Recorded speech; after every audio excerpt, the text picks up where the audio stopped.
Bapak, Ibu, Saudaraku yang dikasihi Tuhan, kita akan bersama-sama berbicarakan tentang kasih setia Tuhan kepada kita. Sebelum kita mendengar kebenaran Tuhan, mari kita berdoa. Di dalam Engkau Yesus Tuhan, kami bersyukur kalau hari ini Tuhan memberi kesempatan kami melanjutkan kehidupan dan berbagi akan kebenaran-Mu untuk siapapun yang boleh mendengar firman-Mu yang menuntun kehidupan kami. Hanya di dalam Engkau Yesus kami berdoa. Amin. Bapak, Ibu, Saudaraku, saat dalam suasana pandemi ini, saya ingat peristiwa beberapa tahun yang lalu. Ini bisa dikatakan kesaksian, namun saya mengingat betapa Tuhan senantiasa menolong kita ketika kita berserah, ketika kita berseru kepadanya. Firman Tuhan melandasi dalam perenungan kita saat ini, tertulis di dalam kitab Yosua pasal yang ke-6 ayat yang ke-5. Apabila sangkakala tanduk domba itu panjang bunyinya, dan kamu mendengar bunyi sangkakala itu, maka haruslah seluruh bangsa bersorak-sorak. Dengan sorak yang nyaring, maka tembok kota itu akan runtuh. Lalu bangsa itu harus memanjatnya masing-masing langsung ke depan. Demikian firman Tuhan, berbahagialah kita yang mendengar dan yang memeliharanya. Haleluya. Firman Tuhan ini bagian dari cerita jatuhnya Yeriko. Bagaimana umat Tuhan diperhadapkan dengan bangsa lain sehingga harus mengalahkan sementara kekuatannya tidak sebanding. Nah, seringkali kita mendengar tembok Yeriko yang kuat dengan pintu gerbang yang tertutup, namun Tuhan mengizinkan umatnya yang sedikit mampu mengalahkan bangsa yang lain, dan tembok Yeriko runtuh. Dan inilah cerita ketika suara Tuhan dinyatakan dalam kehidupan. Dikatakan tadi sangkakala, bagaimana suara paduan di dalam bunyi musik, bagian alat musik yang seru dinyanyikan. Sehingga ketika berkeliling tembok ini, pada saatnya tembok ini pun runtuh.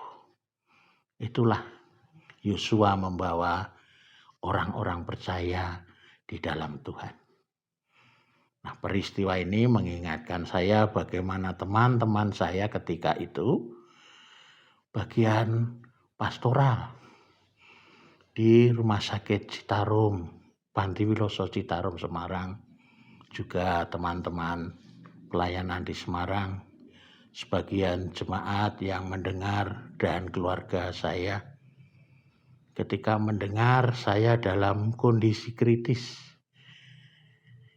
dalam menjalani operasi di Rumah Sakit Elizabeth, betapa Tuhan menolong saya melalui orang-orang ini.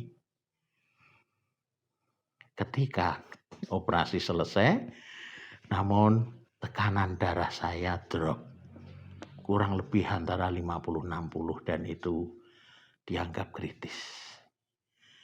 Teman-teman di pastoral menangis. Teman-teman kemudian berdoa, nyaring bagaikan sangkakala seperti runtuhnya tembok Yeriko. Mereka berserah kepada Tuhan dalam bunyi-bunyian pujian dan doa, terlebih dalam tangisan mereka, dan didengarkan. Sehingga saya diizinkan keluar dari ruang operasi, boleh kembali sehat sampai hari ini. Nah, Bapak Ibu, kita diingatkan Tuhan saat ini bahwa ketika kita berseru kepada Tuhan dalam keadaan apapun, terlebih masa pandemi ini ataupun pergumulan apapun, Tuhan akan mendengar ketika kita juga berserah. Terlebih kalau kita mengingat apa yang Tuhan katakan di dalam juga Yakobus 5 ayat 16. Doa orang yang benar bila dengan yakin didoakan sangat besar kuasanya. Itulah doa teman-teman saya, doa jemaat saya, doa keluarga saya. Tuhan mengabulkan dan saya kembali tekanan darah normal dan sadar pulih kembali dan sehat. Nah, mari kita bawa segala pergumulan kita, bahkan pandemi yang masih terjadi di negara kita boleh dipulihkan Tuhan, kita boleh ditolong Tuhan, dan kita mengalami kebaikan Tuhan. Itulah berserah, berdoa, terlebih doa orang benar akan dikabulkan. Mari kita berserah kepadanya. Mari kita akhiri dalam doa karena kasih Tuhan yang sudah menolong. Tuhan, syukur atas segala kasih setiamu, karena berserah kami, karena permohonan kami, karena sorak-sorai hati kami, Tuhan menolong kami, Tuhan menyertai kami, Tuhan memberkati kami dalam segala pergumulan hidup ini. Kami berserah untuk bangsa kami, untuk kami, pergumulan kami maupun pandemi ini. Biarlah campur tangan Tuhan terjadi, semuanya boleh sehat, semuanya boleh mengalami berkat Tuhan. Kami yakin dan percaya hanya di dalam Yesus Tuhan Sang Immanuel.